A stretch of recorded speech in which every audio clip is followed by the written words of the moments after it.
Muy buenos días, espero que se encuentre muy bien. Vamos a iniciar la presentación del trabajo de investigación y en este momento les quiero presentar al doctor César Augusto Arango. Él es médico psiquiatra, doctor en neurociencias, médico institucional de la Fundación Clínica Valle del Lili, docente y coordinador del posgrado de psiquiatría de la Universidad ICESI. El doctor hoy nos va a presentar el tema titulado Protocolo médico versus juicio clínico en la ruta de atención de urgencias por la COVID-19. Doctor César, muchas gracias por su participación. Muchísimas gracias, doctor Mauricio.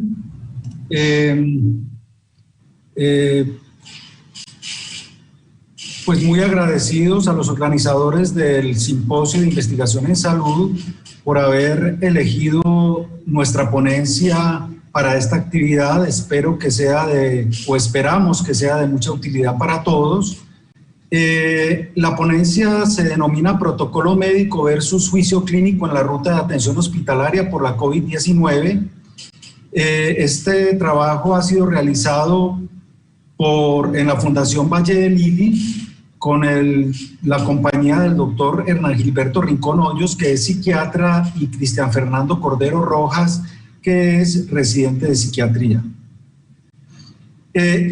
Vamos a empezar pues definiendo un poco qué es una guía de práctica clínica y qué es el juicio clínico de acuerdo a las definiciones establecidas. Una guía de práctica clínica es un documento técnico dirigido a orientar al personal de salud en las decisiones sobre una enfermedad específica. Puede contener los protocolos de la atención médica, los cuales describen de forma sucinta los procedimientos técnico-médicos óptimos para la atención de una situación específica de enfermedad. Como todos sabemos, estos protocolos adquieren gran importancia, por ejemplo, en urgencias, en reanimación, pero ahora con la pandemia por COVID-19, pues se han vuelto muy importantes. Casi que hay una exigencia y un apego total a los protocolos. Los protocolos clínicos tienen pues muchas ventajas, pues evita la variabilidad clínica inapropiada, permite mejorar el estado del conocimiento, porque pues obliga a los profesionales a su actualización, proporciona un marco común de actuación, suministra seguridad legal, mejora el ambiente laboral al identificar el papel de cada profesional, evita ineficiencias e información redundante y permite evaluar con rigor los resultados obtenidos en la práctica asistencial. Pero vamos a contrarrestar o a contrastar lo que es el protocolo médico y el juicio clínico. El juicio clínico consiste en el análisis de la anamnesis completa y el conjunto de síntomas y signos del paciente junto con los datos proporcionados por las pruebas complementarias.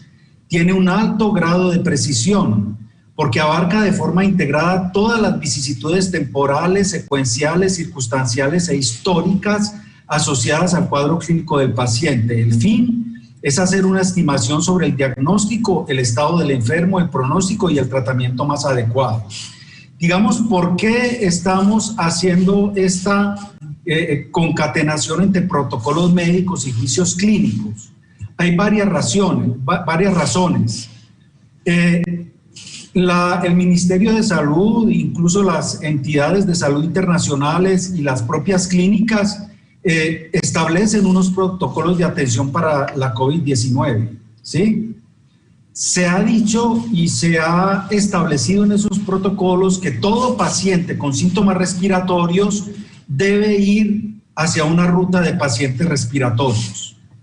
¿Qué pensamos? Que la aplicación del protocolo de manera técnica e irreflexiva puede ocasionar desaciertos clínicos por acciones inseguras y eventos adversos prevenibles. Y aquí es donde contrastamos el protocolo médico con el juicio clínico. Por supuesto que el protocolo médico tiene una gran cantidad de ventajas: credibilidad, validez, reproductibilidad, representatividad, aplicabilidad y flexibilidad clínica. Tal vez este es el punto en el cual nosotros queremos hacer la reflexión relacionada con la flexibilidad clínica. El protocolo debe tener claridad, tiene fortaleza de las recomendaciones, transparencia y usualmente requiere actualización. ¿Cuál fue la metodología para hacer esta investigación? Es una investigación observacional, que es la forma de investigar, digamos, más utilizada en la ciencia médica y en la ciencia clínica. Utilizamos las 3 fases de la metodología observacional: decisiones clínicas y desenlaces, la categorización, pues esta categorización la fundamentamos en los principios de las buenas prácticas en seguridad del paciente, y el análisis de los datos registrados. En esta fase de observación, pues tomamos 3 casos representativos y hay que hacer la aclaración que estos 3 casos representativos pues son de diferentes clínicas de la región. El primer caso consiste en un paciente de 74 años con esclerosis lateral amiotrófica avanzada. Su primer síntoma hace 20 meses fue dificultad respiratoria. Los síntomas fueron avanzando, requirió durante un tiempo un dispositivo de presión positiva continua, pero ya la dificultad respiratoria se hizo tan grande que que ya el CPAP no le alcanzaba para mantenerla oxigenada y el paciente no deseaba que le hicieran traqueostomía. Por lo tanto, se consultó a un médico paliativista y se decidió hospitalizarlo para realizar una sedación paliativa y procurar una muerte digna. El paciente no tuvo ninguna evidencia de contacto cercano con personas con COVID-19 positivas.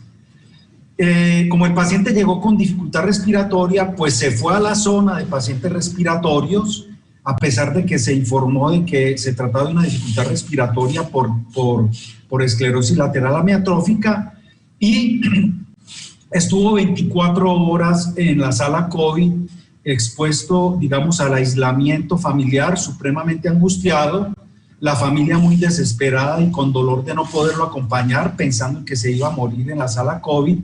Después de 24 horas que se descartó el COVID, pasó a una sala, digamos, para estar acompañado y murió a las 12 horas. El siguiente caso también es un paciente de 62 años que llegó con dificultad respiratoria, tenía una sintomatología urinaria por una prostatitis, tenía una sepsis, pero la sepsis le incluyó la dificultad respiratoria. Por tener dificultad respiratoria, el paciente pasó a la sala de pacientes COVID, estuvo allí durante 24 horas. Cuando se descartó la presencia de COVID-19, pues el paciente era una dificultad respiratoria por una sepsis, y bueno, fue tratada la sepsis y salió exitoso de su tratamiento a los 5 días de haber estado en la sala COVID y de haber estado hospitalizado, pero a los 8 días empezó a presentar fiebre y tos y se confirmó a los 8 días de haber estado en la sala COVID una enfermedad por COVID-19 que lo comprometió significativamente, estuvo 14 días en cuidado intensivo y salió con una traqueostomía. Y el siguiente caso es una paciente de 93 años con EPOC. Esta paciente previamente el año anterior había tenido 4 episodios de neumonía bacteriana, empezó a presentar fiebre y dificultad respiratoria. Esta paciente fue llevada al servicio, como tenía dificultad respiratoria, pasó a la sala COVID, se murió posteriormente por su neumonía bacteriana, pues era una paciente de 93 años, pero pues fue sometida al protocolo de manejo de cadáveres de COVID-19, fue cremada, su familia muy angustiada porque no pudo estar con ella en los últimos momentos. Son estos 3 casos los que queremos tener en cuenta para hacer este análisis. Ninguno de los pacientes había tenido ninguna evidencia de contacto cercano con personas con COVID-19. ¿Qué encontramos cuando aplicamos el protocolo de Londres? Encontramos que pues no hubo indicios de atención insegura, no hubo fallas en la atención en salud, pero hubo evento adverso en los 3 casos, y ese evento adverso en los 3 casos posiblemente haya sido prevenible y de acuerdo a la propuesta que vamos a hacer.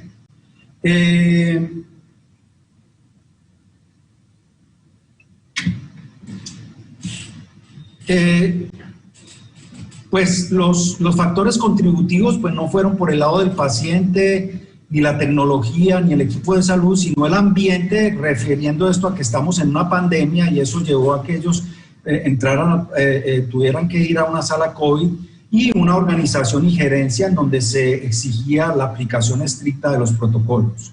Entonces, digamos, la idea es que la evaluación clínica implicando síntomas respiratorios hace que los pacientes terminen en una sala de pacientes respiratorias con exposición a aerosoles, aislamiento, ansiedad, y solamente se diagnostica posteriormente hacer una prueba clínica para COVID-19. Por lo tanto, el desenlace puede ser problemático. La propuesta es que la evaluación clínica sistemática implica la exploración, el origen y evolución de los síntomas respiratorios, teniendo en cuenta los aspectos temporales, secuenciales, circunstanciales e históricos, y esto generaría un direccionamiento a salas no respiratorias, un desenlace no problemático, y la persona que haga esta evaluación pues tendría en cuenta la evidencia de contactos por COVID-19.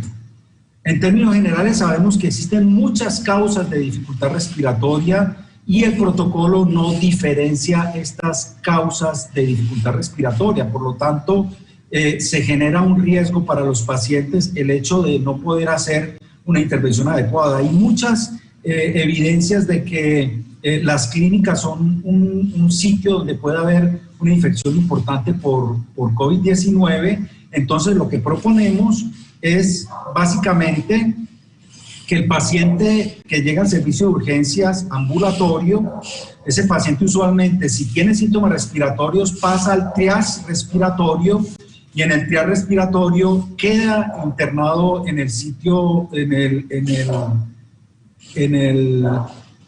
la sala de pacientes respiratorios. Nosotros lo que proponemos es que el paciente sea visto por el médico general en el triage respiratorio.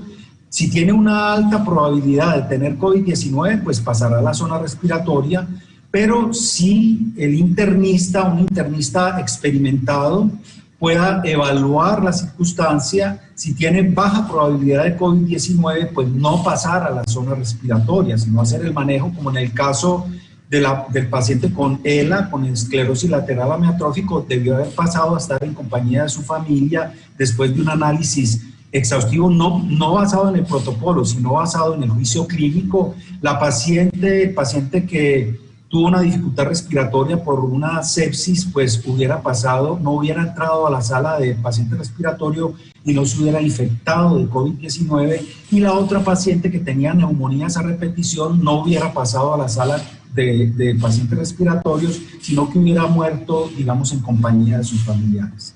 Entonces, estas son las conclusiones. Los protocolos médicos, aunque son una herramienta válida en los procesos de atención de pacientes en el contexto de la pandemia por virus SARS-CoV-2, nunca deben estar por encima del juicio clínico experimentado. La adherencia estricta a los protocolos genera decisiones que pueden ir en contracorriente de la mejoría del paciente y además pueden ocasionar acciones inseguras y eventos adversos de diferentes grados de gravedad, como la adquisición de la infección por el virus SARS-CoV-2, las complicaciones derivadas de la infección, el aislamiento y separación de la familia, manifestaciones de estrés y depresión asociadas de pacientes y familiares, secuelas físicas y psicológicas de la enfermedad. Los eventos adversos de una conducta no selectiva en la sala de urgencias pueden tener consecuencias graves. Es costo efectiva la presencia de un internista experimentado para evaluar los pacientes con síntomas respiratorios con baja probabilidad de presentar infección por SARS-CoV-2. Digamos, agradezco mucho, creo que traté de cumplir con los 15 minutos de la presentación, espero que haya sido claro, espero que pues, esto genere, digamos, una reflexión al respecto del uso de los protocolos, no solamente en las pandemias de SARS-CoV-2, sino en otras circunstancias.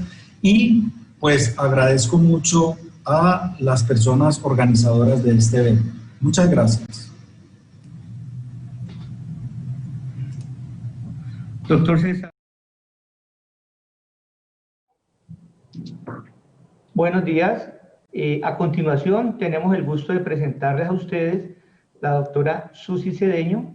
Ella es médica especialista en medicina interna y cuidado intensivo, labora en el Hospital Universitario del Valle y a continuación nos va a presentar su investigación denominada pobre correlación entre el valor del ácido láctico como indicador de hipoperfusión tisular en pacientes con infección severa por COVID-19. Doctora Susi, muchas gracias por su participación. Gracias. Buenos días. Bueno, como mencionaron, la charla a continuación es la pobre correlación entre el valor del ácido láctico como indicador de hipoperfusión tisular. El equipo investigador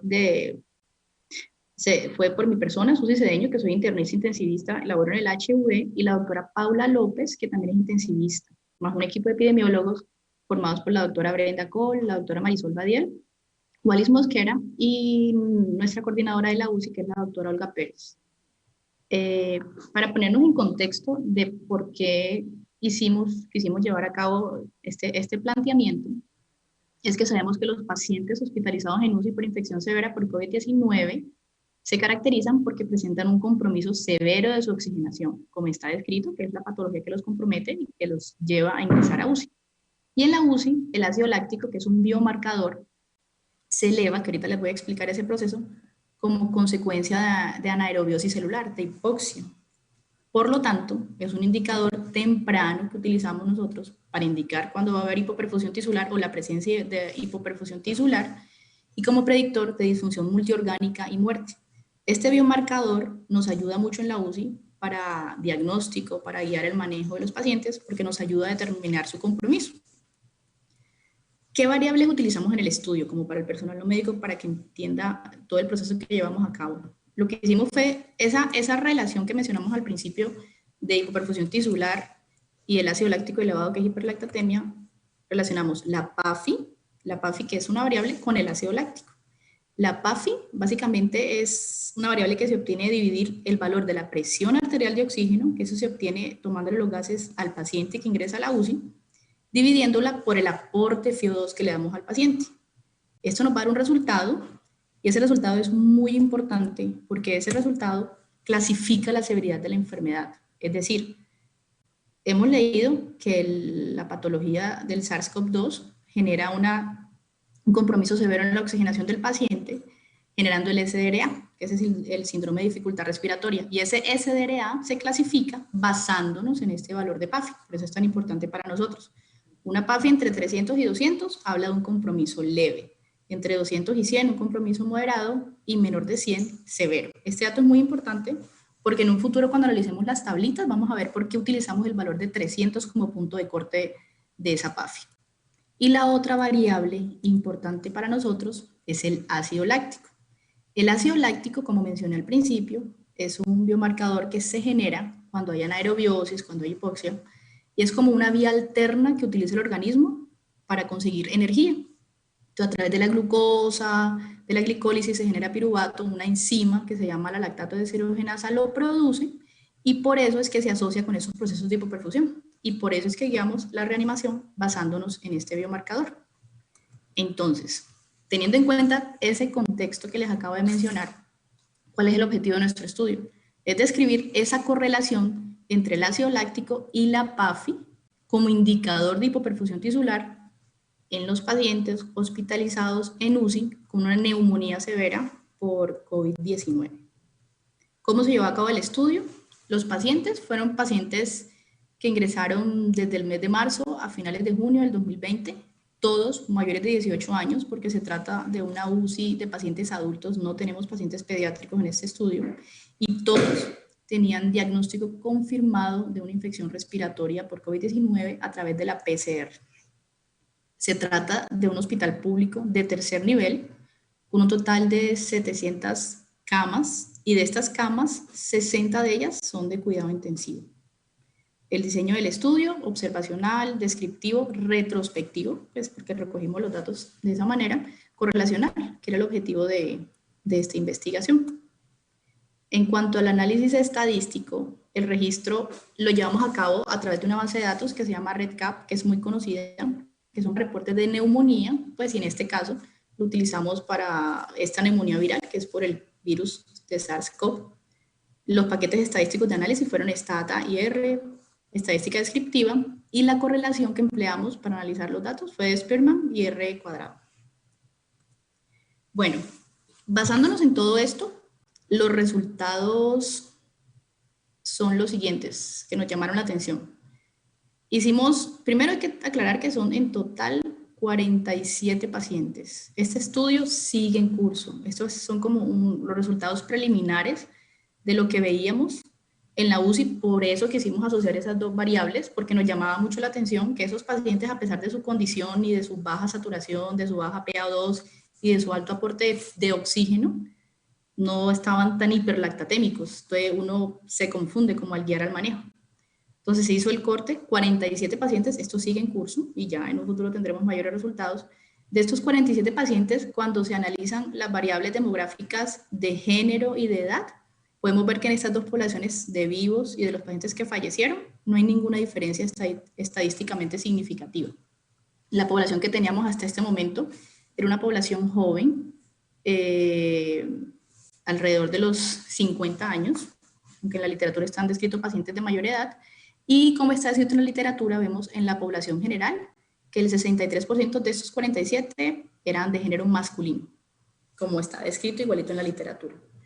En cuanto a los síntomas que decidimos describir acá, les recuerdo primero que todos los pacientes son de UCI, que el único criterio para que alguien ingrese a UCI no es solamente que tenga disnea, también hay otros criterios como la estabilidad hemodinámica del paciente, la disfunción multiorgánica evidenciada con paraclínicos u otros factores. En cuanto a los síntomas, podemos ver que tampoco observamos en estos 47 pacientes iniciales una diferencia significativa, la misma cantidad de tos, de odinofagia, de diarrea, de malestar, de fatiga, de disnea, de fiebre. Algo llamativo, sin embargo, repito, solamente fueron 47 pacientes. La diabetes, aunque no dio diferencia significativa, fue más común en los pacientes que fallecen, así como la obesidad, que coincide con lo descrito en la literatura. La hipertensión sí no nos marcó ninguna pauta de diferencia. Esto es en cuanto a la población general. En cuanto a los paraclínicos de esos pacientes, los que quisimos destacar, comparando los vivos con los fallecidos, tampoco se evidenció una diferencia significativa en las variables que se analizaron. Ni en transaminasas, que son pues, las pruebas hepáticas como conocemos, ni en leucocitosis, ni en plaquetas. En la literatura sí está descrita la linfopenia, sin embargo, con esta población de pacientes no se evidenció diferencia significativa, por eso tampoco pues, damos este dato acá porque no hubo diferencia. Los marcadores inflamatorios como son la PCR, como la LDH, la ferritina, elevados de similar manera en ambos grupos. Eso sí utilizamos como pronóstico. La función renal, tampoco alteración en ambos grupos. Uno pensaría algo distinto. Posiblemente en un futuro, cuando ya salgan los resultados más completos del estudio, veremos que la evolución del paciente que fallece en cuanto a la patología renal sí es mucho mayor. Y usualmente hacen más compromiso renal y requieren más terapia de diálisis, entre otras cosas. Pero inicialmente no. Al igual que el dímero D.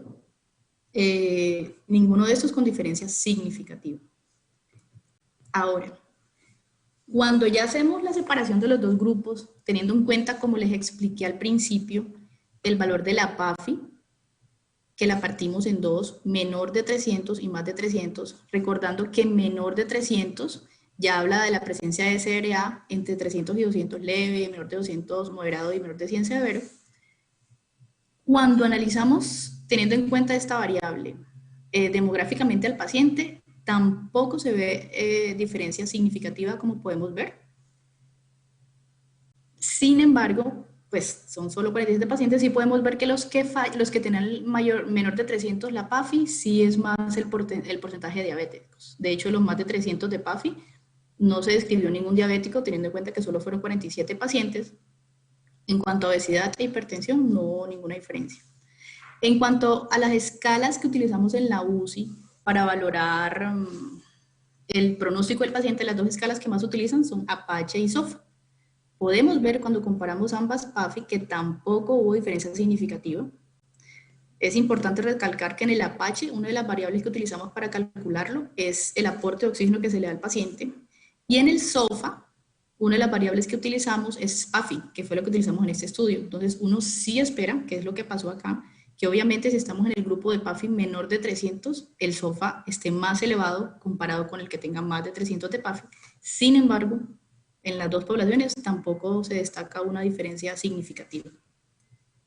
Ahora, en cuanto a cuando separamos la población y la analizamos teniendo en cuenta el valor de ácido láctico de -2 o de +2, que es el valor que uno utiliza según guías para hablar de hipoperfusión tisular, es muy similar. Cuando se analizan las variables demográficas de edad y de género, tampoco hay una diferencia significativa en ambos grupos, destacando que los que tienen ácido láctico más de 2, es decir, los más comprometidos, si hay un mayor porcentaje de diabéticos, como está descrito en la literatura, no de hipertensión y no obesidad en nuestro estudio, y a pesar de que hubo un más porcentaje de diabéticos, no fue una diferencia significativa en ambos grupos. En cuanto a las escalas que mencioné ahorita, que utilizamos en UCI para medición de pronóstico o mortalidad, Apache, definitivamente más elevado en la población con ácido láctico más de 12, sin ser significativo. El SOFA sí no mostró una diferencia ni siquiera, pues, ni significativa, ni como para comparar. Importante mencionar que el ácido láctico es parte de estos parámetros también. Entonces, teniendo en cuenta todo este contexto que les he explicado, y cuando se analizan los datos como con más detalle, a pesar de que teníamos una población muy pequeña, íbamos sacando conclusiones. Y por eso quisimos llevar a cabo esa correlación a través del Spearman. Y nos damos cuenta en esta gráfica, cuando se lleva a cabo esa comparación entre pacientes vivos y muertos,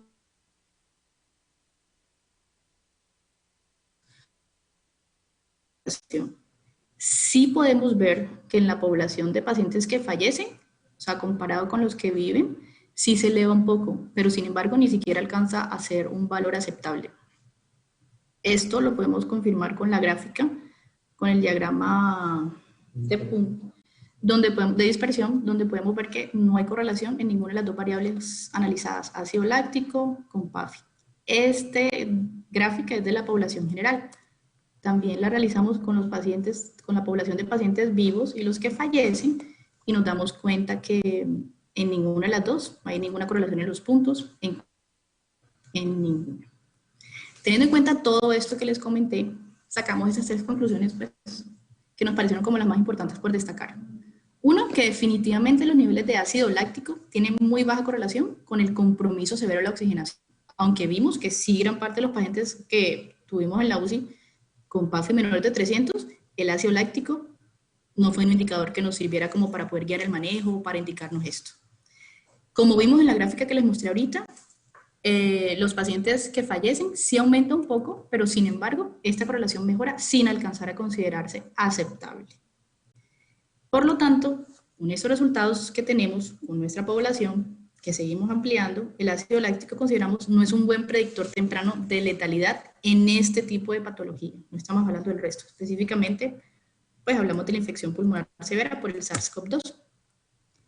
Y para terminar, pues agradecimientos obviamente a todo el personal del hospital universitario, al personal de UCI, menciona a nuestra coordinadora que nos facilitó mucho con las bases de datos y con los datos de los pacientes comprometidos, y al equipo de investigación que ayudaron demasiado, la doctora Marisol Badiel, Brenda Cole y Luis Palis. Y no más. Muchas gracias. Doctora Susi. Sí. Muchas gracias por su excelente presentación. Ahora vamos a darle paso a su compañera, la doctora Brenda Cole, para que vayan subiendo la presentación. Listo. No sé si tengo. Muy bien.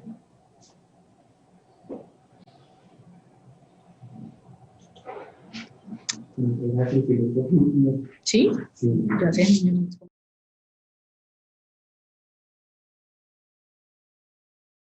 La doctora Brenda Cole es maestrante en epidemiología médica de la Universidad de Investigación e Innovación del Hospital Universitario del Valle y de la Universidad del Valle.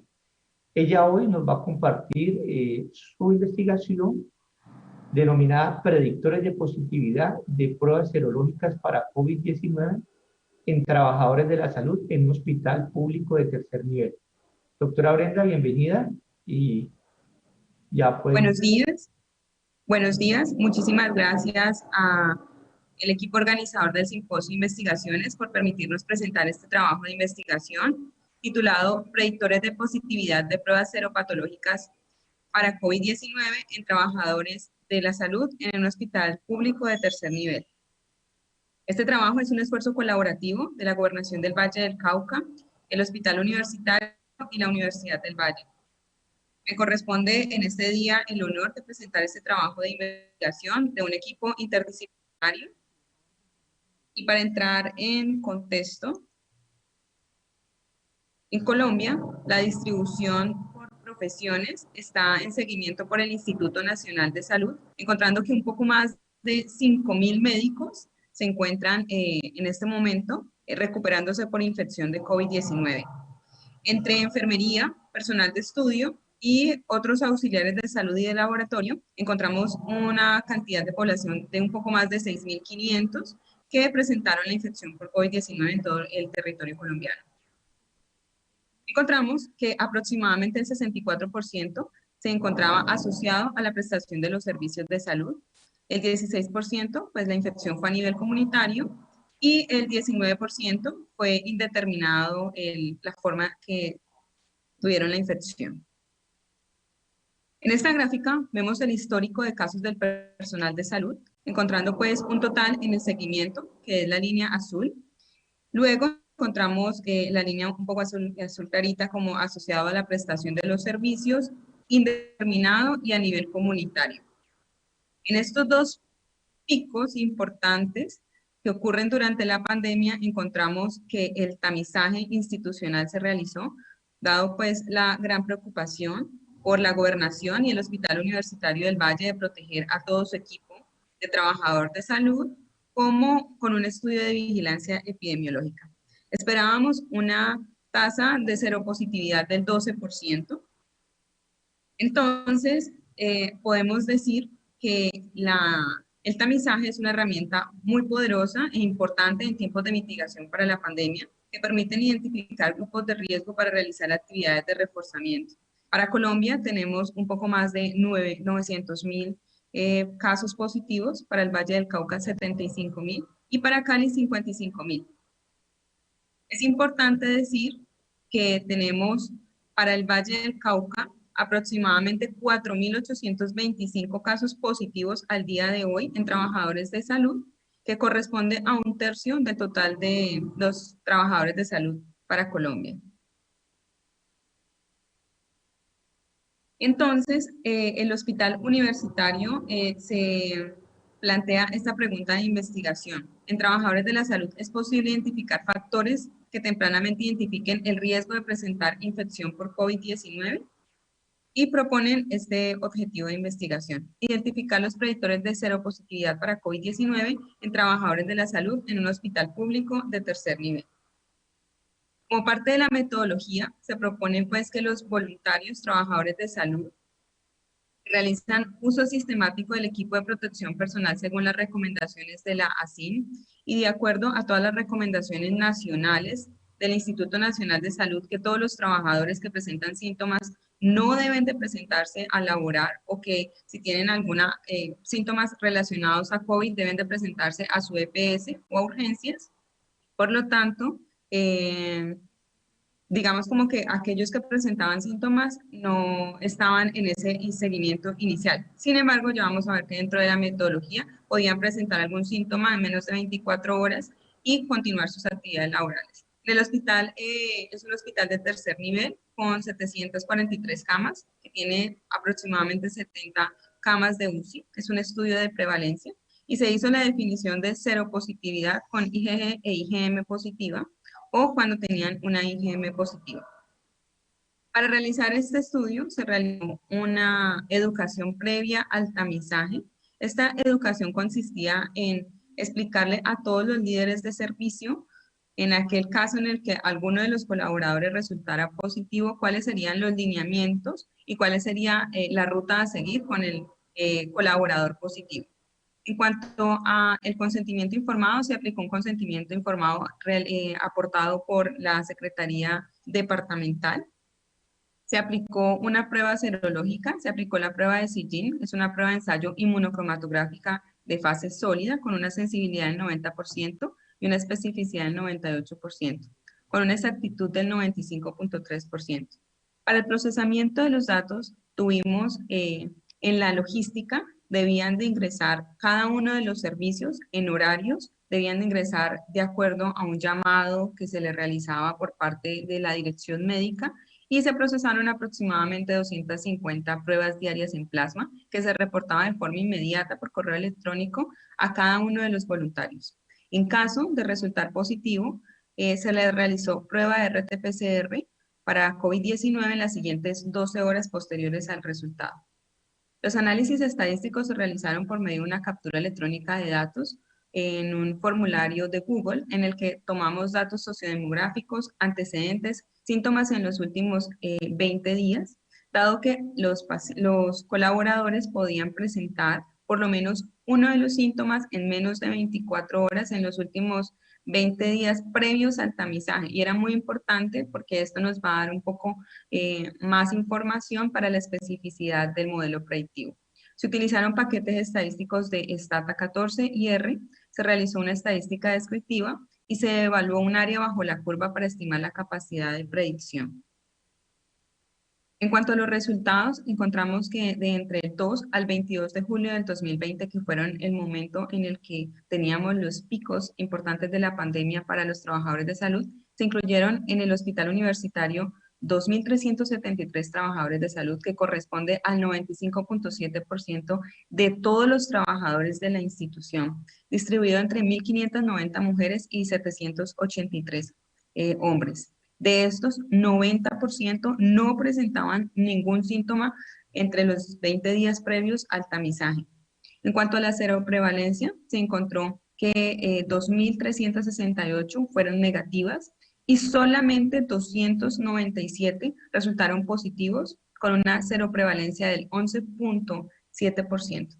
Al 100% de los casos se les realizó prueba confirmatoria, encontrando una RT-PCR positiva para 97 casos y negativa para 200 casos. Dado pues que este es un estudio de vigilancia epidemiológica, realizamos un seguimiento con un segundo tamizaje a las 8 semanas después de haber aplicado este primer tamizaje, encontrando una seroprevalencia de 9,8. Nuestra hipótesis corresponde a que las medidas, los lineamientos de adherencia frente a todos los lineamientos establecidos por el Comité de Infecciones y por la Dirección Médica fueron aplicados e influyeron en los resultados del segundo tamizaje.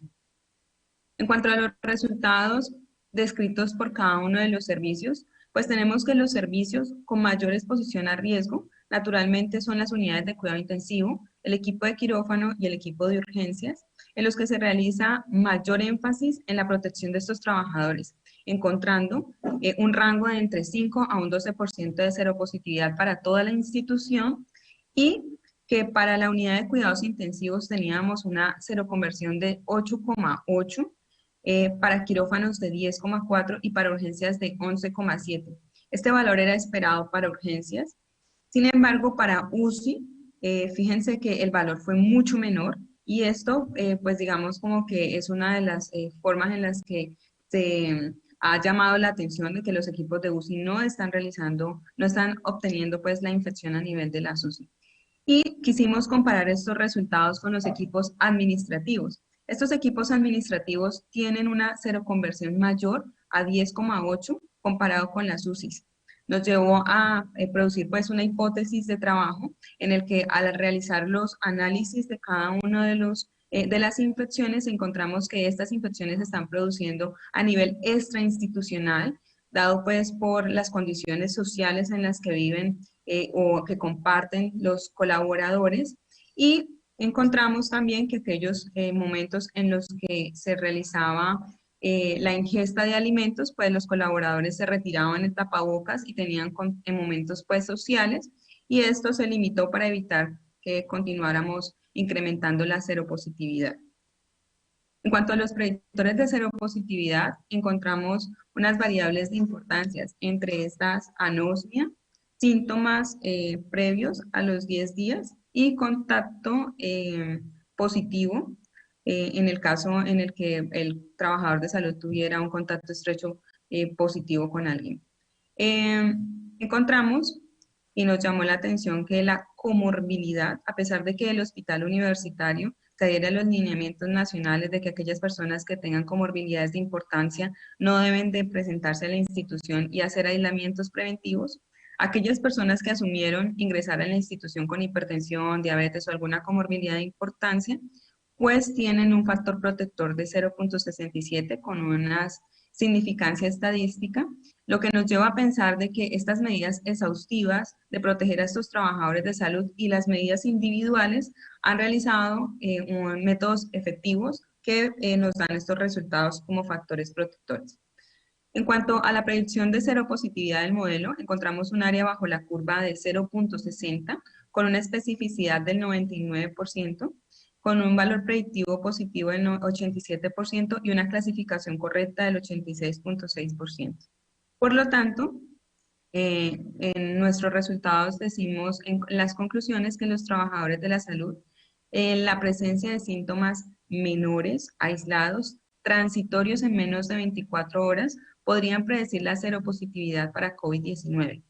Estos hallazgos han contribuido a una búsqueda más activa de trabajadores con mayor probabilidad de presentar infección por COVID-19 y finalmente la adherencia a los lineamientos institucionales traducen en la seguridad para los trabajadores de salud, de bienestar y la minimización de ausencias laborales.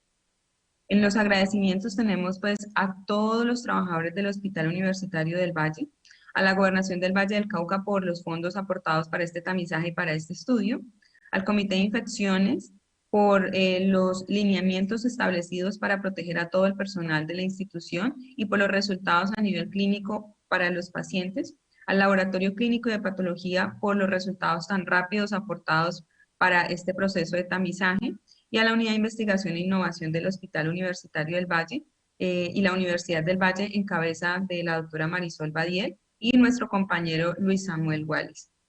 Muchísimas gracias. Doctora Brenda, muchas gracias por su excelente presentación. Ahora vamos a darle paso a la doctora Jimena Castro, como para que ella pueda compartir. Muchas gracias. Doctora Brenda, excelente.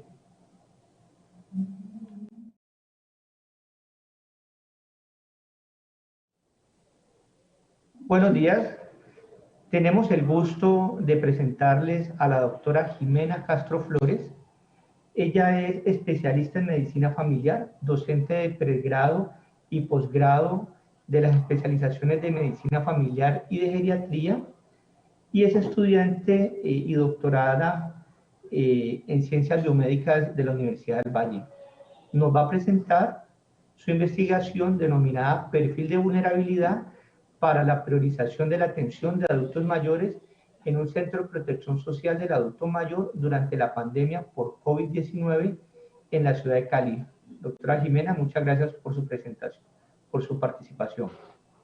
Buenos días, muchas gracias. Esta conferencia es realizada por el equipo de trabajo conformado por la doctora María Teresa Calzada, Jorge Eliezer Otero y la doctora Lida Elena Osorio, y mi persona quien les habla, quienes preocupados por la situación de la pandemia ocasionada por SARS-CoV-2, tratamos de establecer lineamientos para priorizar la atención de los adultos mayores. Es así como desde marzo todos los profesores de la especialidad de geriatría de la Facultad de Salud de la Universidad del Valle aceptamos la invitación dada de la Sala de Análisis de Riesgo de Apoyo a la Vigilancia Epidemiológica para COVID-19 en la ciudad de Cali, que fue liderado por la doctora Lida Osorio, quien es profesora designada como epidemióloga de la ciudad, en alianza también con otros profesionales de la universidad y las dependencias a cargo del adulto mayor. Y de esta forma establecimos en este trabajo estos objetivos, que era la identificación y caracterización de la población adulta mayor vulnerable, el perfil de vulnerabilidad de estos centros de protección social, las acciones de prevención y atención del adulto mayor y lograr finalmente hacer una priorización de las intervenciones para seguimiento y vigilancia. Importante para nosotros mencionarles que cuando utilizamos el término de centros de protección social, estamos vinculando la palabra a lo que tiene que ver con la atención integral y servicios de carácter personal y social, además de sanitarios, para todas las necesidades específicas del adulto mayor. Probablemente estemos más familiarizados con el término que se utilizaba hasta mitad del siglo XIX, en el cual las residencias para estas personas mayores tenían un carácter más benéfico asistencial, y recordemos o evoquemos estos extintos asilos para ancianos que eran desamparados. Actualmente lo que se busca de estos centros de protección es la atención de las necesidades de los adultos mayores, y la idea es que logremos superar este modelo anterior para poder ofrecer una prestación de cuidados profesionalizados de acuerdo a la funcionalidad de la persona.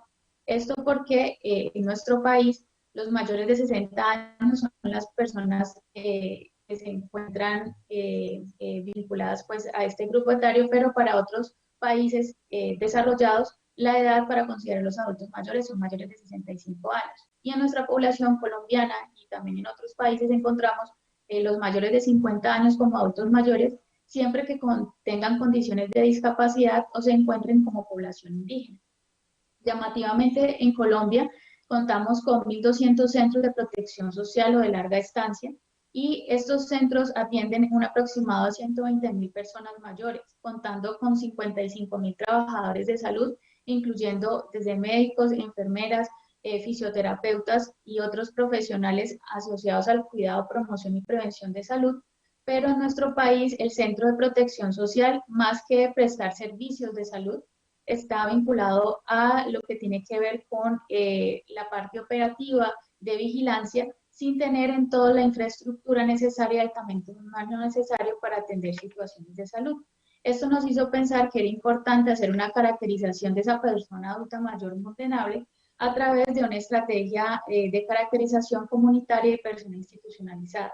De esta forma, pues, obtuvimos la base de datos de la Secretaría de Bienestar Social, específicamente la Subsecretaría de Poblaciones y Etnias, y todo lo que tenía que ver con los programas de adulto mayor, el programa de protección social del adulto mayor, llamado Colombia Mayor, en el cual reconocíamos 42.685 adultos mayores en el perímetro urbano y 2.596 pertenecientes a los corregimientos. Pero adicionalmente, pues la estrategia de hacer esa caracterización utilizando y poniendo en circulación en formato virtual estos 4 instrumentos: el registro de entidades de atención del adulto mayor, el censo de estos adultos mayores en estos centros de protección, la caracterización de trabajadores de los centros de protección social del adulto mayor y un instrumento para el monitoreo de salud e identificación del riesgo.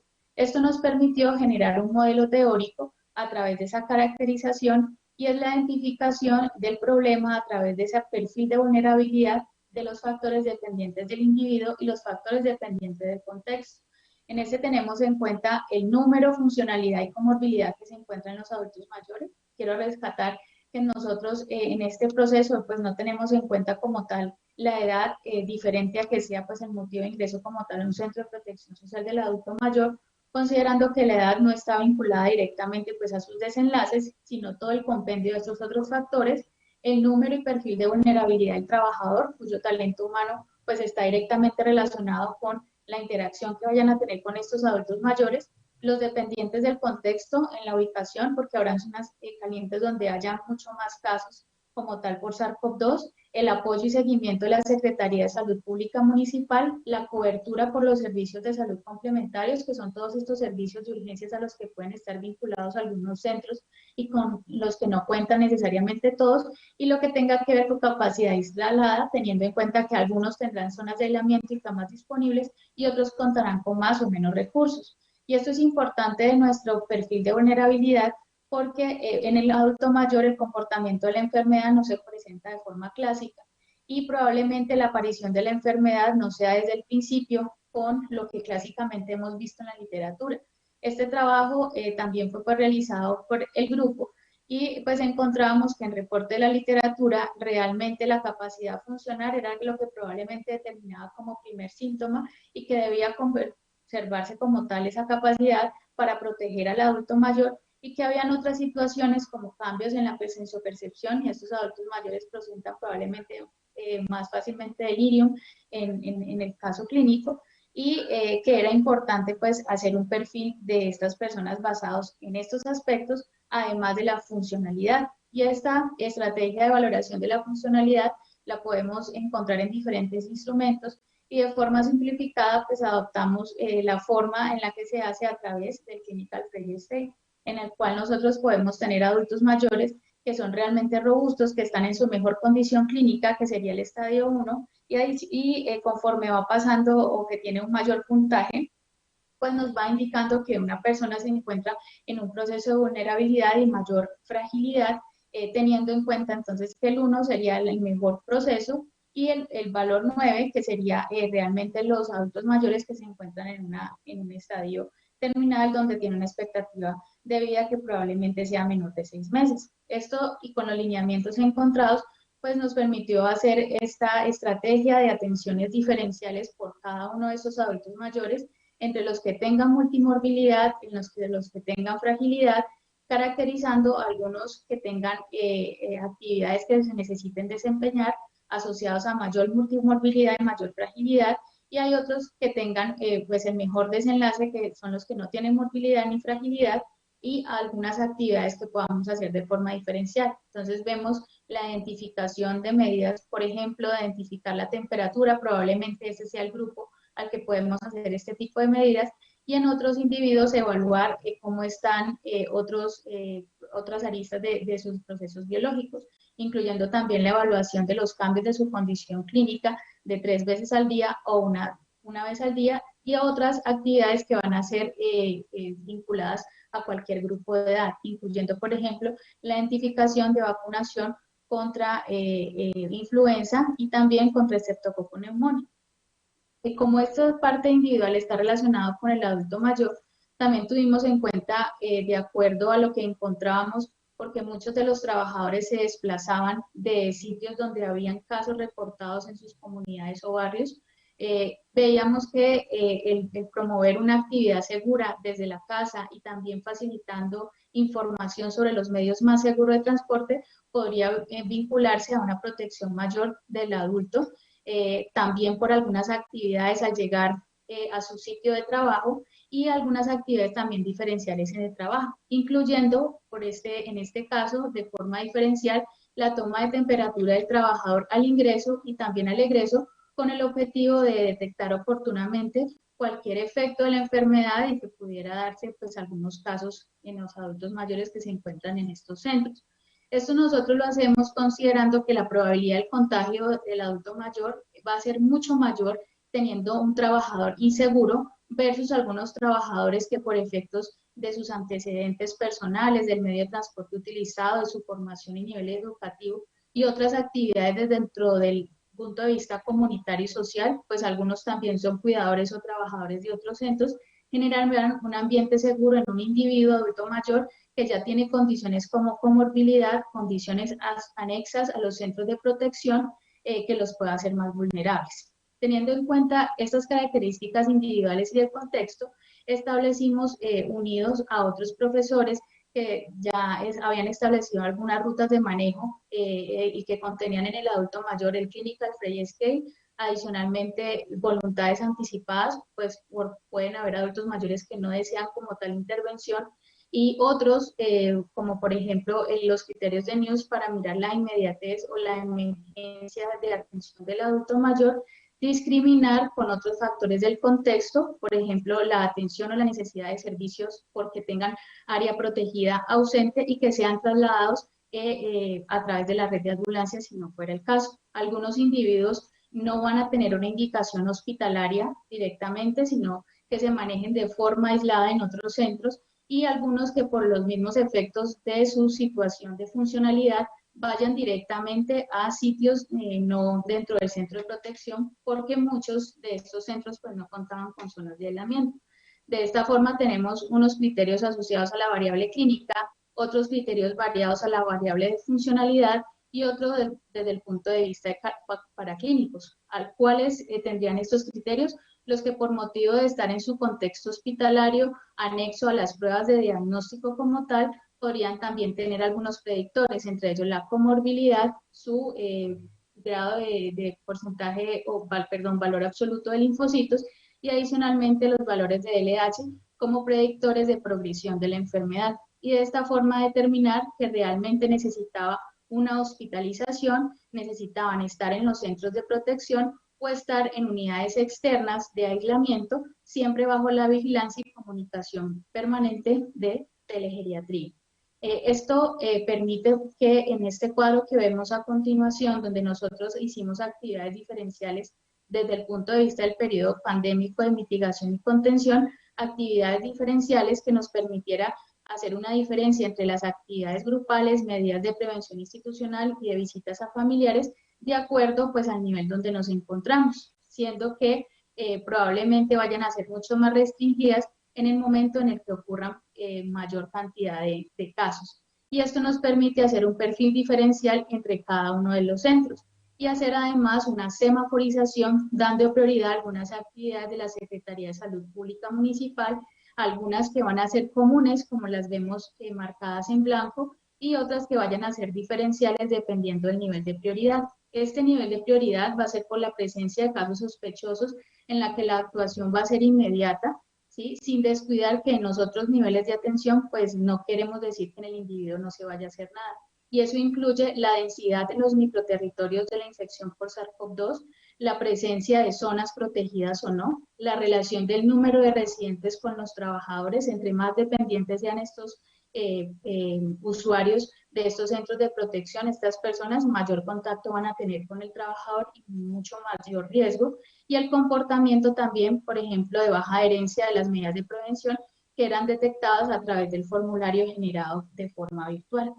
Esto nos hace pensar en un flujograma de priorización donde lo ideal sería que tuviéramos también la identificación del riesgo de síndromes geriátricos o el riesgo de infección por SARS-CoV-2, el riesgo de COVID directamente.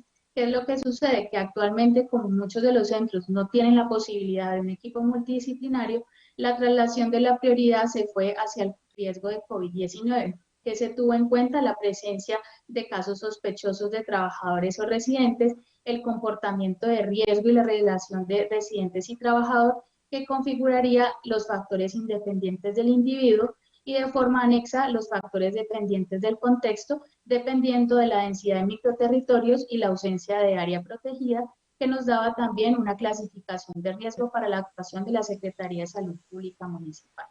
Con todo este trabajo, pues nosotros tuvimos la oportunidad de hacer algunas aplicaciones, entre esas algunas que van a estar presentadas también en este simposio de investigaciones, una que va a ser presentada de forma sincrónica, que es una prueba piloto de aplicación de este perfil de vulnerabilidad para el riesgo de COVID, otro que va a ser presentado sincrónicamente, que es el estudio de un brote por COVID en un centro de protección social en la ciudad, y adicionalmente caracterización y geolocalización como herramienta para establecer de forma más fidedigna el riesgo de COVID en estas personas mayores. Muchas gracias.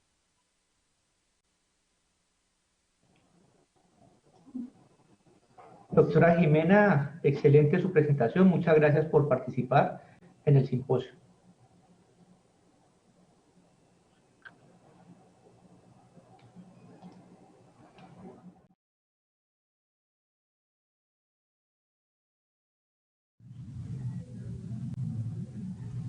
Buenos días, continuando con las presentaciones del día de hoy y de los trabajos de investigación, tengo el gran gusto de presentarles al doctor Carlos Alfonso Reyes Ortiz. Antes de todo, quiero informarles que es el mentor mío en la parte de geriatría, fue docente de Medicina Familiar en la Universidad del Valle. El doctor, además de eso, hizo un doctorado y en este momento se encuentra en la Universidad de Florida, en Tallahassee, Estados Unidos. El doctor hoy nos va a presentar el estudio del brote por COVID-19 en el Hospital Geriátrico Ancianato San Miguel. Es un placer y es un honor poderlo tener usted aquí, profesor Carlos Reyes.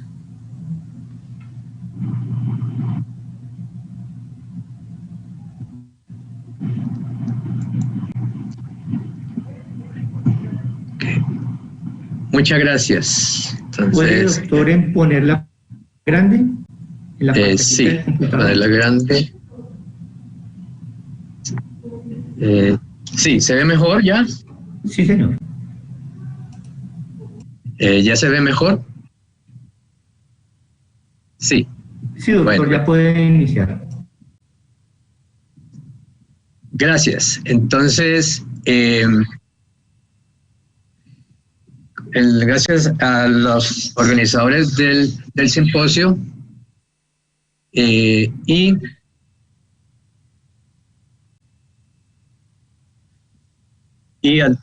al doctor Mauricio por mi presentación. Entonces, si quieren saber algo más de mi hoja de vida, pueden ver en el Medline, buscarme, o si no,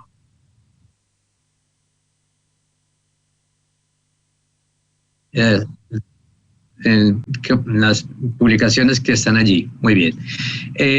Tenemos un grupo de investigación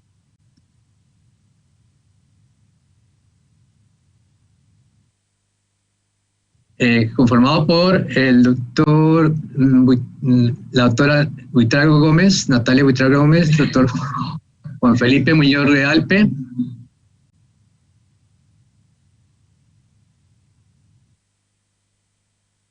residentes de Medicina Interna de la Universidad Libre, la doctora Janet Hernández Arango, de la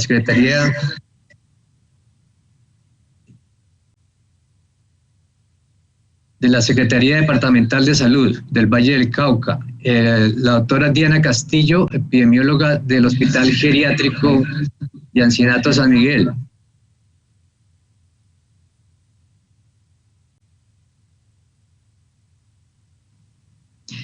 Y el doctor José Mauricio Campo, que es el moderador de estas conferencias en este salón.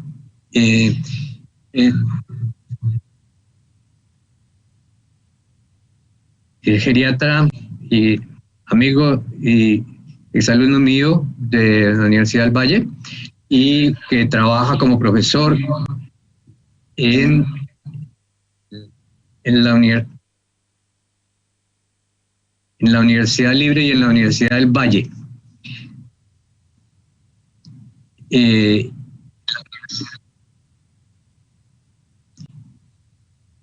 los objetivos son describir el brote del COVID-19 en el Hospital Geriátrico Ancianato San Miguel.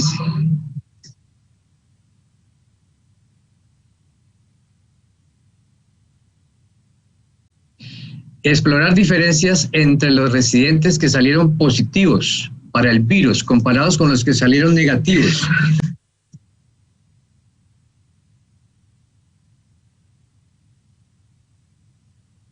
Esto incluye variables sociodemográficas, diagnósticos de patologías previas y funcionales.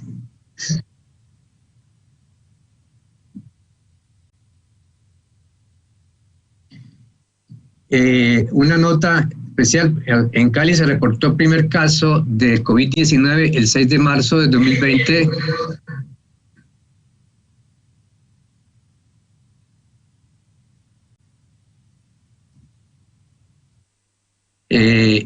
Y en el Hospital Geriátrico Ancianato San Miguel se identificó el primer caso 5 meses después.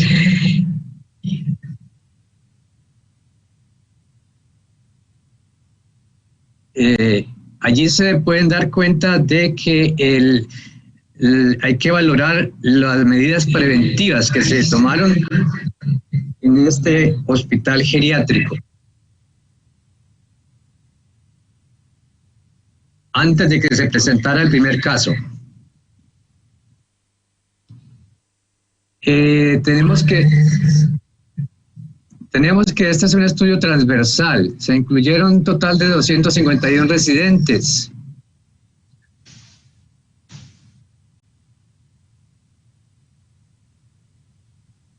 De los cuales se compararon los pacientes con infección confirmada por COVID-19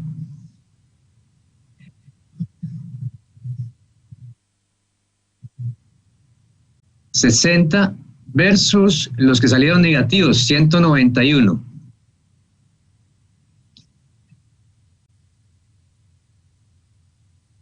Se investiga el caso índice y el contagio primario. Las variables incluyen sociodemográficas, la morbilidad,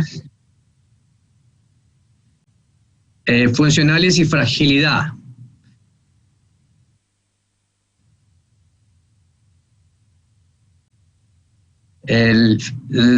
La fragilidad es basada en el fenotipo, que es la suma de actividad física, debilidad muscular, decaimiento, pérdida de peso, y un alto puntaje indica más frágil.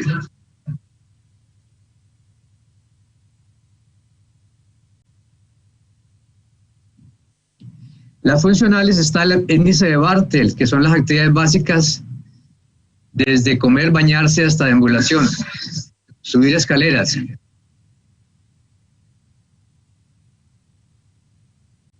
El Lawton, que mide las actividades instrumentales de vida diaria. Y la fuerza de agarre. Sí. Un puntaje menor en cualquiera de estas, en el Bartel, en el Lawton, en la fuerza de agarre, indica mayor dependencia o menos funcionalidad.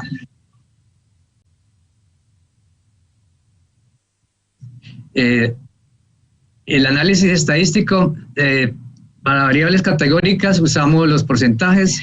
Las continuas se expresan en medianas y rango intercuartil.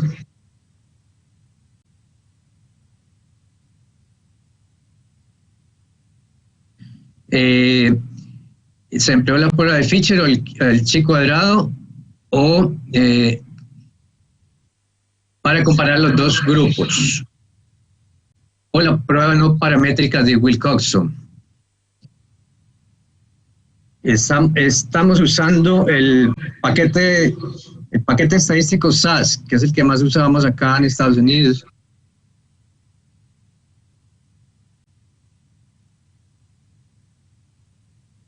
Ok, entonces los resultados principales es que hubo 60 casos de COVID, que aproximadamente 24% de los residentes.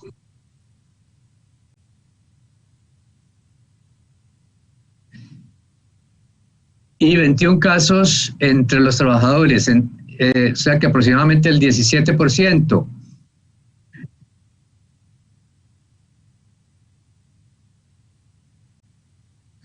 La edad mucho menor, por supuesto, en los trabajadores que en los residentes, casi 82 años versus 40.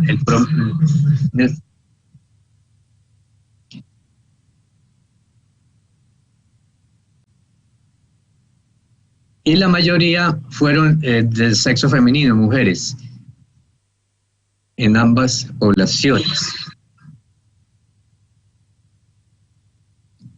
Esta es la curva epidémica. Ustedes ven aquí con la aparición del caso índice que mencionábamos, una señora de 63 años, los síntomas en los pacientes y cuando se hicieron las pruebas, cuando resultó el primer caso positivo.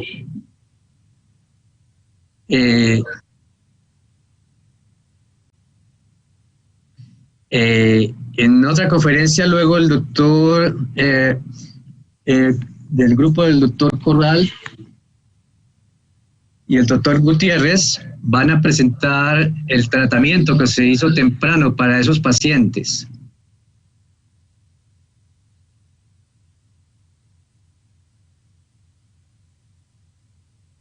Y esta es la comparación entre residentes positivos o negativos. Hay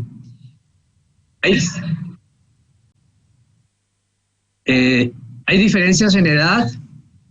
Los positivos tienen mayor edad y también la mayoría son mujeres.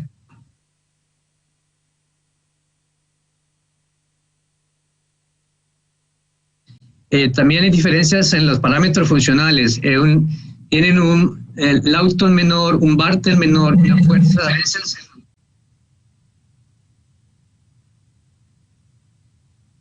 y una fuerza de agarre menor comparado con los que salieron negativos. Y la fragilidad más alta en estos pacientes positivos comparados con los que salieron negativos.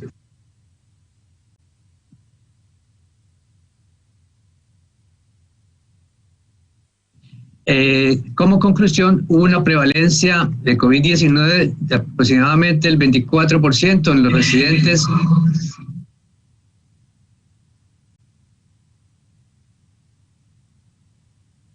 y del 17% en los trabajadores.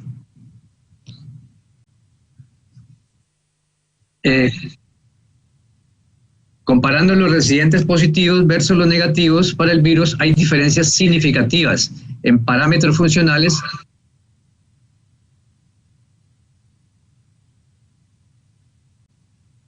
pero no en la morbilidad.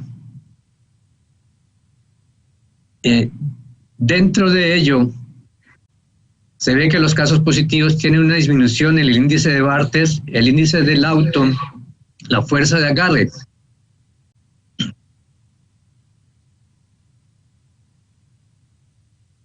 Es decir, un peor estado funcional o mayor dependencia y una mayor fragilidad que los residentes que resultaron negativos.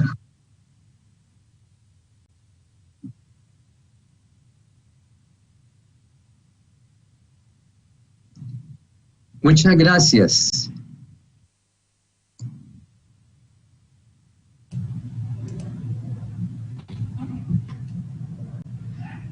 Muchas gracias, doctor Carlos, por la excelente presentación y por su participación en el simposio de nuestra universidad. Con mucho gusto, doctor Ocampo.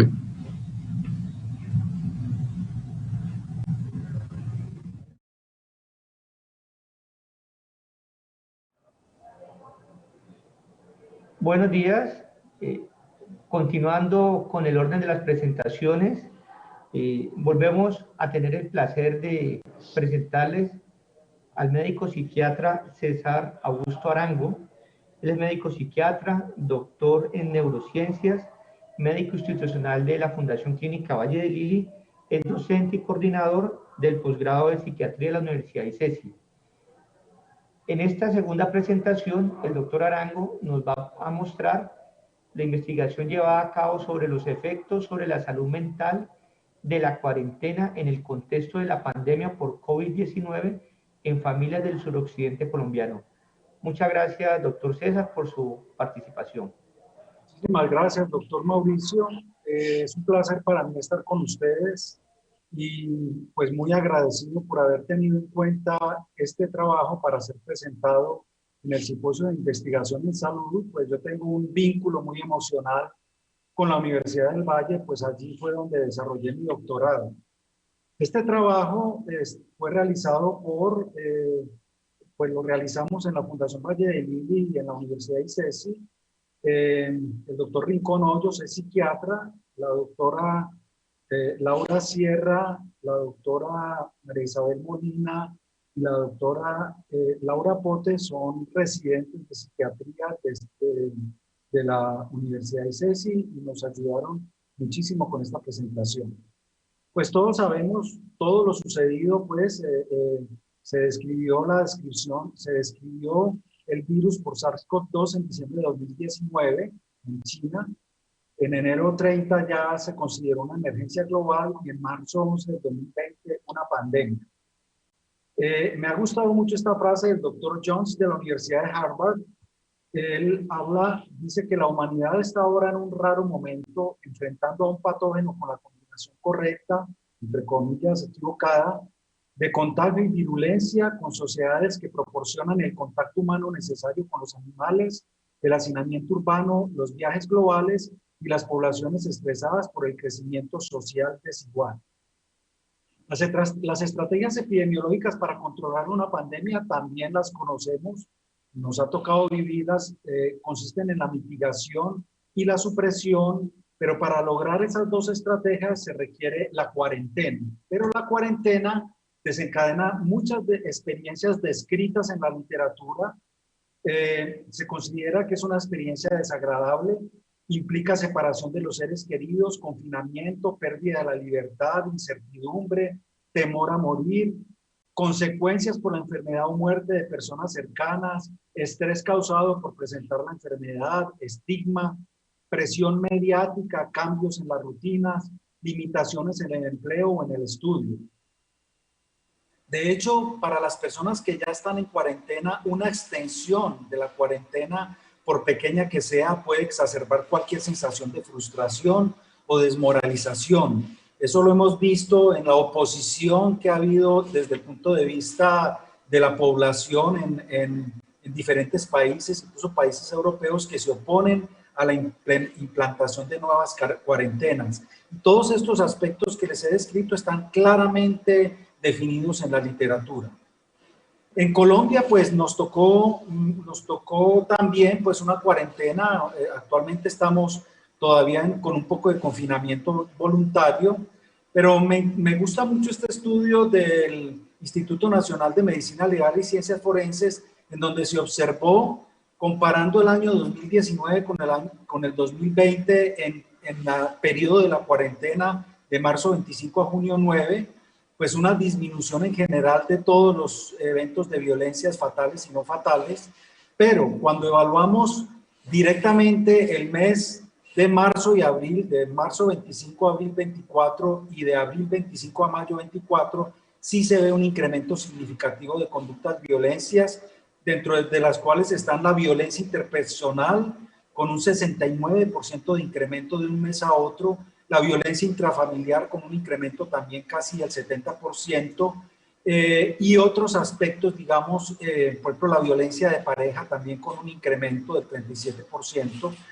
Esto implica de que, pues que hay una dificultad o una exacerbación de conductas inadecuadas en los grupos familiares. Nosotros hemos pensado en las familias.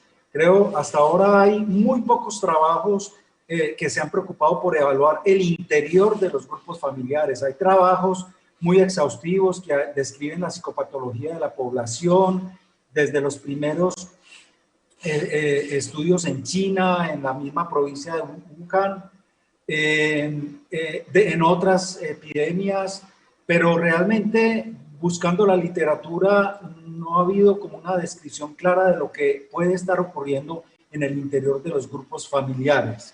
Entonces, por esta razón fue que nos atrevimos a hacer este estudio, que consistió en un estudio transversal que tiene un componente longitudinal que ya no alcanzo a describirlo en esta actividad, apenas estamos en la segunda fase, que es el componente longitudinal. A través de una técnica de muestreo no probabilístico, se realizó un análisis exploratorio descriptivo. Las variables continuas se expresan como medianas y rangos intercuartiles analizadas con MATLAB U, y las variables categóricas se presentaron en proporciones. Se tuvo en cuenta pues algunos coeficientes de correlación, especialmente el coeficiente de Pearson y de Spearman, según el caso. ¿Qué hicimos? Aplicamos unos test a los grupos familiares.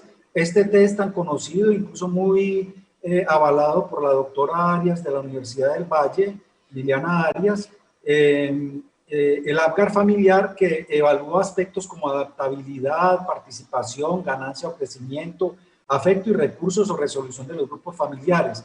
Es un test que nos da una visión general de lo que puede estar ocurriendo con la funcionalidad familiar. El cuestionario GHQ, que es un cuestionario de salud general, evalúa síntomas depresivos, ansiosos, somatomorfos y de disfunción social. El instrumento ML-TAXI, que es un inventario multicultural de la expresión de la ira y la hostilidad, lo utilizamos especialmente en sus subescalas de expresión y supresión de la rabia. Y utilizamos una escala, RULES, que es una versión reducida para evaluar la sensación de soledad. Este estudio lo hicimos pues a través de mail, le explicamos a las personas, las invitamos a participar. Cada uno de los miembros de la familia llenaba un test específico, los diferentes tests, incluso el APGAR familiar lo llenaron todos los miembros de la familia y todos los cuestionarios. Por lo menos esperábamos que participaran 2 miembros de la familia, pero que nos informaran si habían otros miembros. Ya los detalles, digamos, metodológicos no alcanzo a expresarlos por cuestión de tiempo, pero lo que sí es que este estudio fue avalado por el Comité de Ética de la Fundación Valle del Lili. En total, logramos reclutar 253 familias y pues tuvimos en cuenta esta cuantificación o para poder caracterizar la disfuncionalidad familiar. Si el test de Apgar estaba entre 17 y 20, pues se consideraba como una buena funcionalidad familiar. Entre 13 y 16, una disfuncionalidad familiar leve. Entre 10 y 12, disfunción familiar moderada, y menos de 10, disfunción familiar severa. Esta cualificación no fue creada por nosotros, sino que está claramente descrita en la literatura. Encontramos como números de integrantes de los grupos familiares, la mayor proporción fueron 3 integrantes. En este grupo de 3 y de 4 integrantes y de 2 integrantes, pues afortunadamente todos los integrantes llenaron las encuestas. La edad promedio fue entre 23 y 56 años de las personas que participaron. Por supuesto que llegaron a personas casi de 90 años y personas de 16 años, de 14 años en adelante.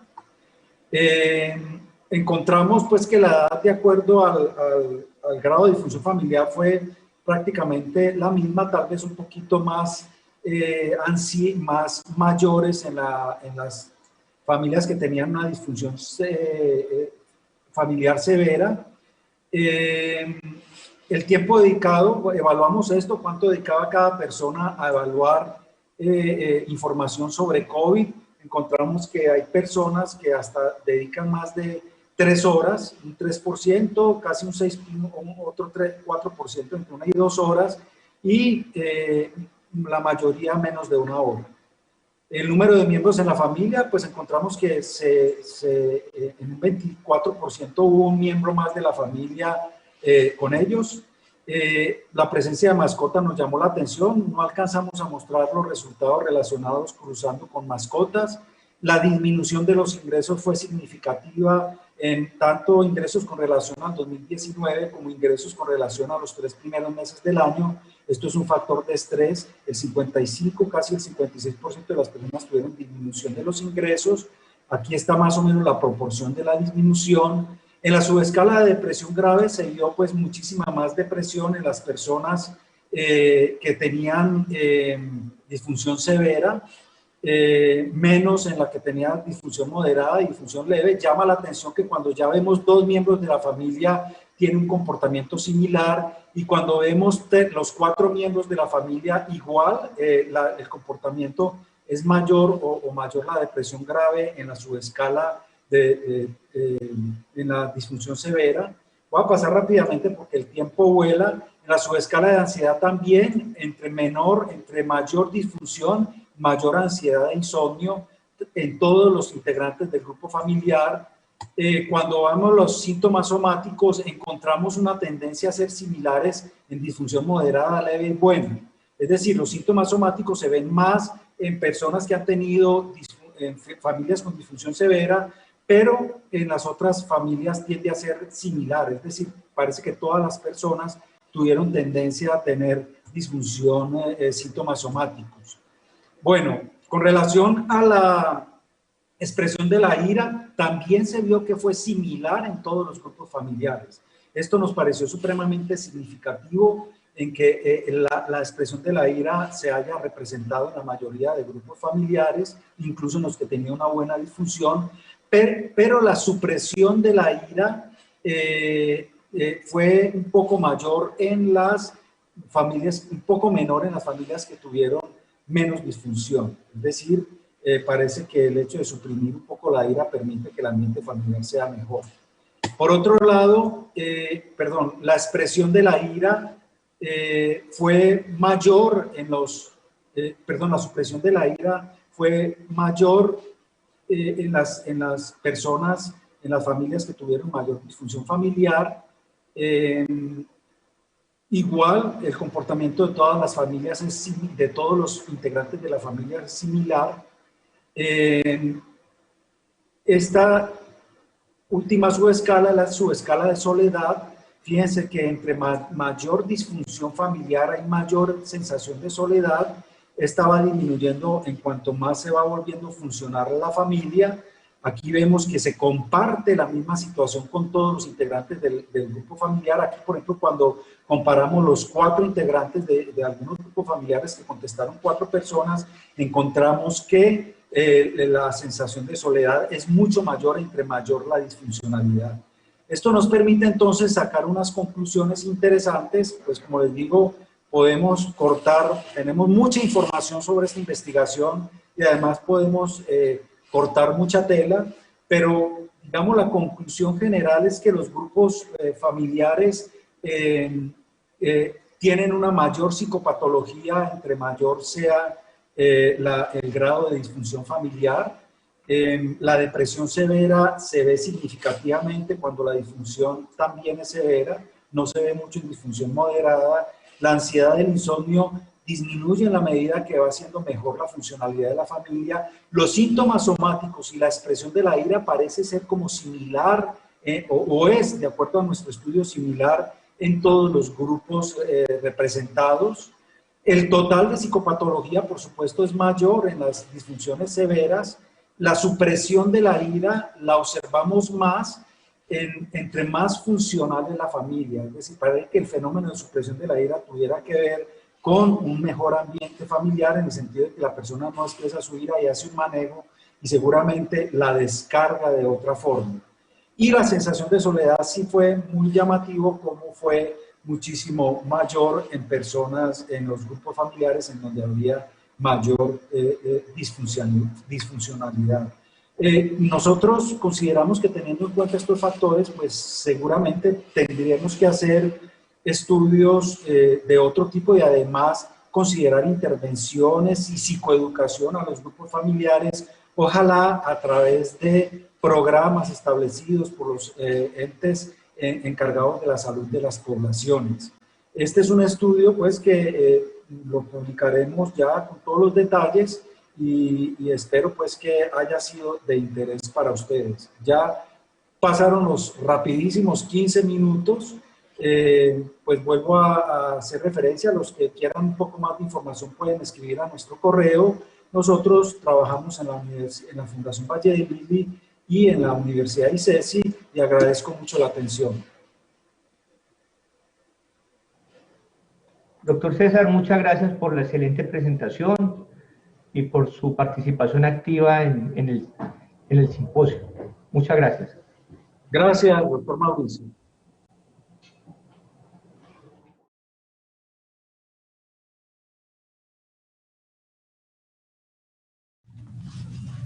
Buenos días. Ya dando esta sesión del simposio, tenemos el gusto de presentarles al profesor Óscar Gutiérrez. El profesor Óscar, él es médico internista, farmacólogo de la Universidad del Valle, profesor asociado de farmacología, investigador emérito de MinCiencias y es el director del grupo de investigación de farmacología de la Universidad del Valle. El día de hoy, el profesor nos va a presentar su investigación denominada Abordaje terapéutico ambulatorio temprano SARS-CoV-2, una intervención clínica controlada no convencional que se llevó a cabo en el Centro de Protección del Adulto Mayor, Hospital Geriátrico Ancianato San Miguel de la ciudad de Cali. Profesor, muchas gracias por su participación y ya queda listo para que iniciemos. Bueno, muchas gracias. ¿Se oye bien el sonido? Bueno, entonces primero quiero agradecer en nombre de mis compañeros de este trabajo, el doctor Corral, la doctora Berta López, el doctor Alejandro Varela, el señor César Rueda y sobre todo el doctor Alberto Concha Isman, quienes nos unimos para tratar de enfocar, de darle solución a los problemas que estamos viviendo. Y haciendo una intervención terapéutica temprana a pacientes afectados con el SARS-CoV-2. Por eso quiero agradecer enormemente a las directivas y al personal del Hospital Geriátrico San Miguel permitirnos contribuir en la búsqueda de una solución en esta catástrofe que nos involucra a todos.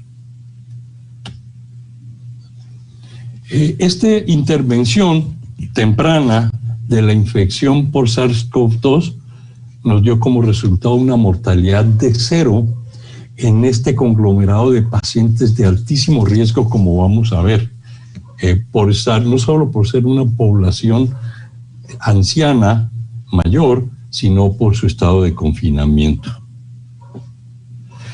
Entonces el objetivo era intervenir tempranamente en la infección por SARS con un protocolo de tratamiento a los pacientes que dieron, o a las personas que dieron positivo al antígeno o al PCR y a sus contactos estrechos, para contribuir en la reducción de las hospitalizaciones en IPS de alta complejidad y reducir la mortalidad. Desde el principio, reducir la mortalidad era uno de los objetivos iniciales.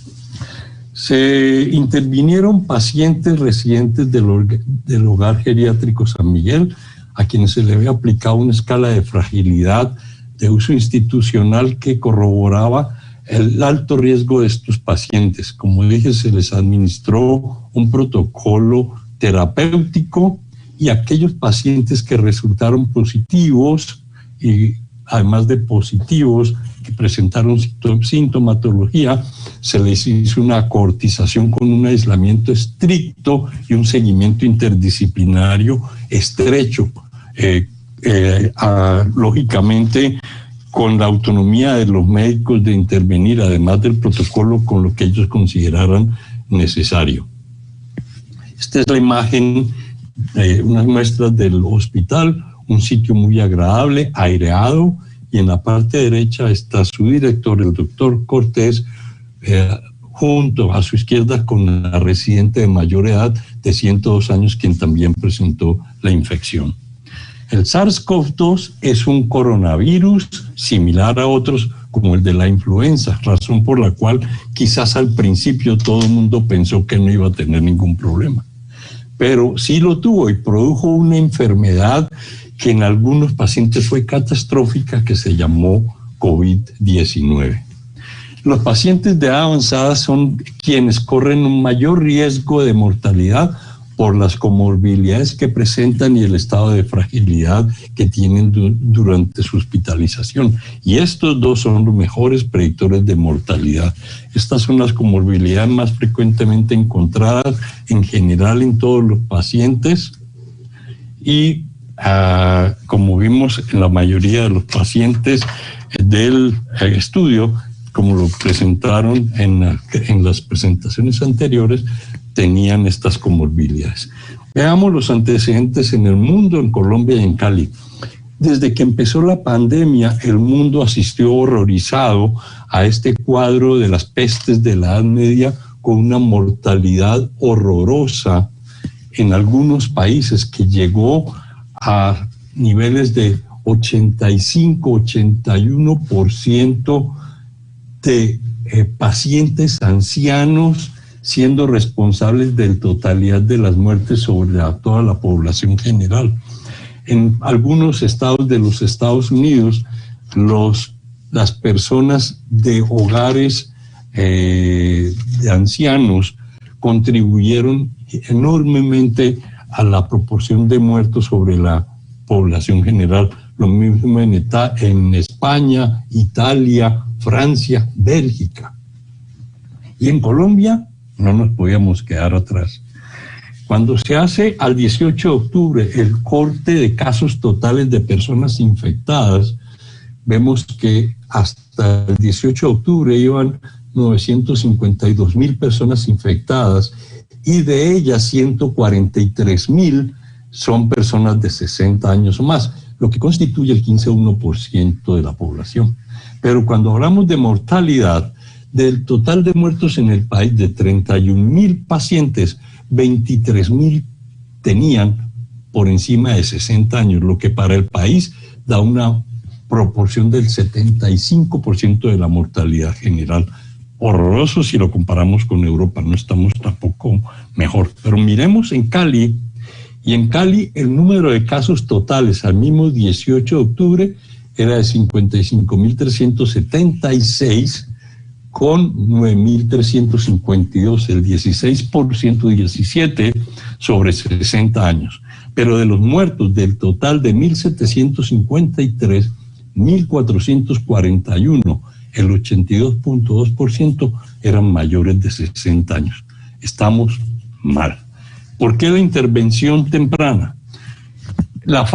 Esta infección en algunas personas, la mayoría de las personas pasa como una gripa o ni la siente, pero algunas personas tienen un doble fase, una fase de respuesta viral con pequeños síntomas o sin síntomas, y una segunda fase empieza más o menos a la semana de una respuesta inflamatoria increíblemente intensa por parte del organismo para deshacerse del virus que ataca al mismo organismo, especialmente a nivel de la microvasculatura, y es la responsable de ese cuadro desastroso que lleva al paciente y que originó todas esas escenas que vimos por televisión.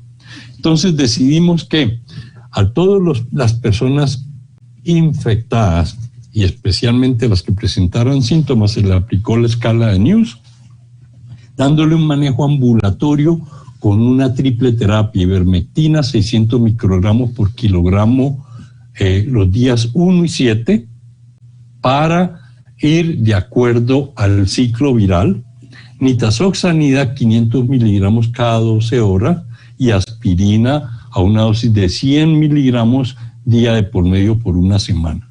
A los pacientes con News 5 y 6 se hospitalizaron, en general en el área acondicionada para tal efecto o en la zona de hospitalización del Hospital Geriátrico San Miguel, y se decidió que a los que tuvieran un rango mayor de 7 se remitiría urgente a un tercer nivel o inclusive una UCI.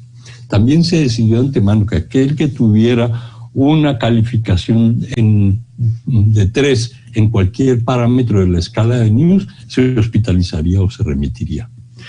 Este cuadro nos muestra el rango de pacientes, ya lo mostró el doctor Reyes, de 254 residentes, las edades van entre 55 y 102, con una mediana de 79, lo que indica una población extremadamente vulnerable.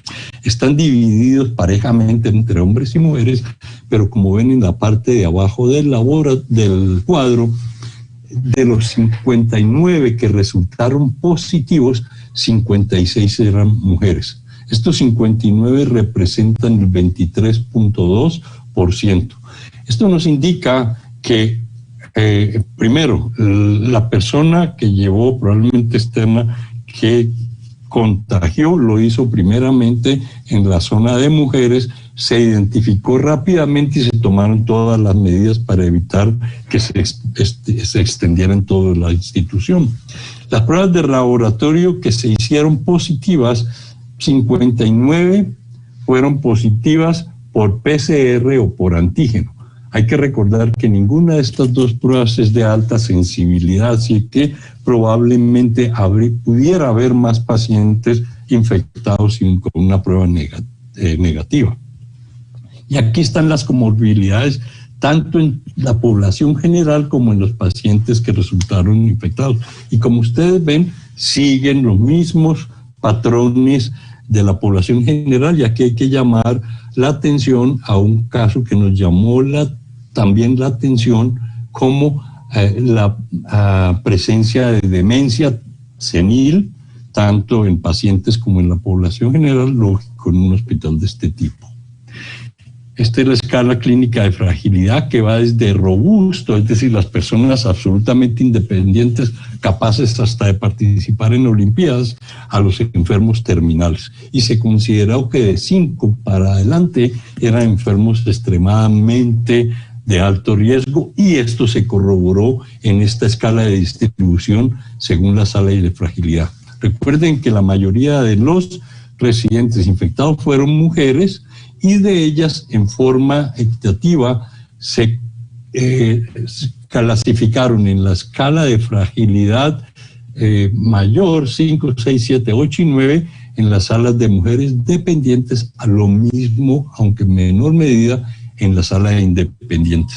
De hombres, hubo uno en la sala de dependientes y un paciente mixto pensionado, pero como habíamos dicho inicialmente, la gran mayoría eran mujeres. ¿Por qué la terapia combinada? Dada la experiencia de nuestro compañero, el doctor Corral, sobre el tratamiento combinado de otro virus RNA que demostró hace muchos años que la monoterapia era muy inferior a la terapia combinada, se decidió que un virus de este tipo, también RNA, debía ser abordado no con monoterapia, sino con politerapia. Y se escogieron dos medicamentos específicamente por su bajísimo grado de toxicidad, especialmente la ivermectina, de la cual se han administrado 3.500 millones de tratamiento en pacientes que tienen filariasis, ceguera de ríos o moamoa, y sin haber presentado ni una sola fatalidad en los últimos 40 años. Esta gráfica muestra el ciclo del virus. La ivermectina actúa inhibiendo el correceptor CD147, que es fundamental para la introducción del virus que se ha unido al receptor ECA2. Si no se hace este clivaje de la espícula, el virus no entra. Pero la ivermectina también actúa inhibiendo la entrada de una proteína viral al núcleo que inhabilita la respuesta del núcleo de la infección viral. Al inhibir esta entrada de esta proteína, la célula puede defenderse. La nitazoxanida, por su parte, actúa no solamente en la traducción por los ribosomas, sino en la maduración del ensamblaje de las proteínas virales en su momento para ser liberadas a la circulación general. La ivermectina además inhibe el receptor CD147 que está presente en los glóbulos rojos y en las plaquetas, disminuyendo la formación de Roló y ayudando a disminuir la microtrombosis, que es la muy responsable del cuadro clínico. Farmacocinéticamente, que ha tenido bastantes quejas o desconocimiento, la cinética de la ivermectina, a pesar de todo el tiempo, no está muy bien entendida, pero se sabe que tiene una concentración plasmática pico, posteriormente baja y se mantiene a un nivel plasmático terapéutico por mucho más de 100 horas, tanto la ivermectina como su metabolito, y tiene una circulación interhepática que garantiza su permanencia. La nitazoxanida tiene una cinética un poco más corta, sube y baja en 12 horas, por eso se administra cada 12 horas, pero en esa administración cada 12 horas mantiene una concentración efectiva del 50% por encima de 5 miligramos por mililitro.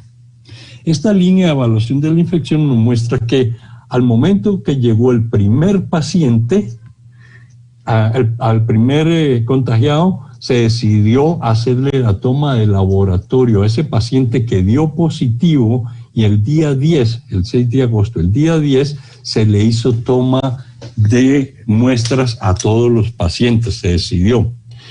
De los 128 pacientes examinados, el primer día salieron las respuestas de 54, y de estos 25 resultaron positivos. En ese momento se decidió darle tratamiento a todos los pacientes para evitar la progresión tanto de la enfermedad, de la infección como de la enfermedad.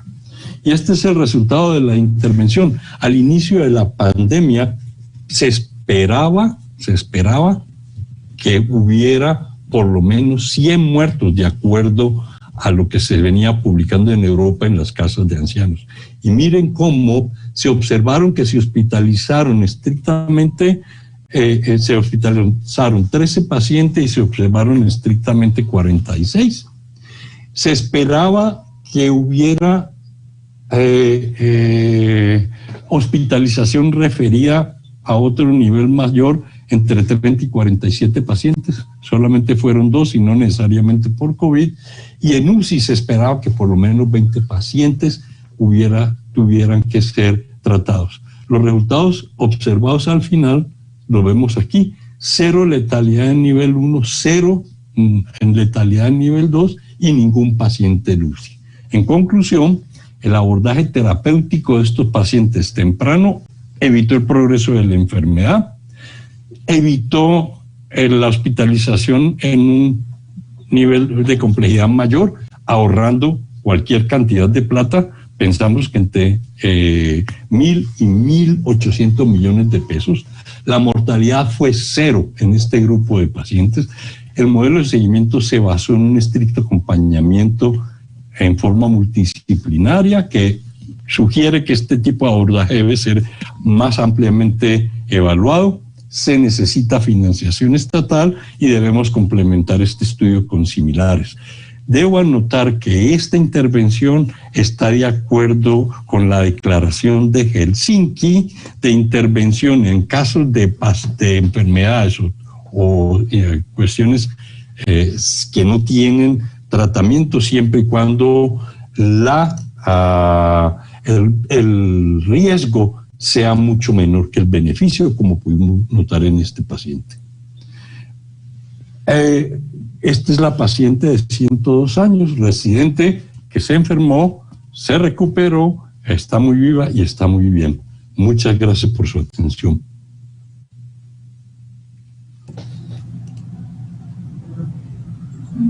Profesor Oscar, muchas gracias por la excelente presentación, por los resultados que se pudieron obtener en el Hospital Geriátrico de Ancianato San Miguel.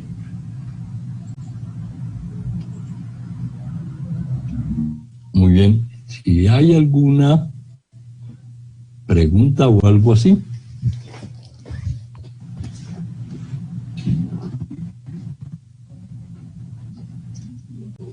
Bueno, entonces, muchas gracias por su atención. Espero que podamos seguir trabajando en este caso. Bueno, muchas gracias, profesor.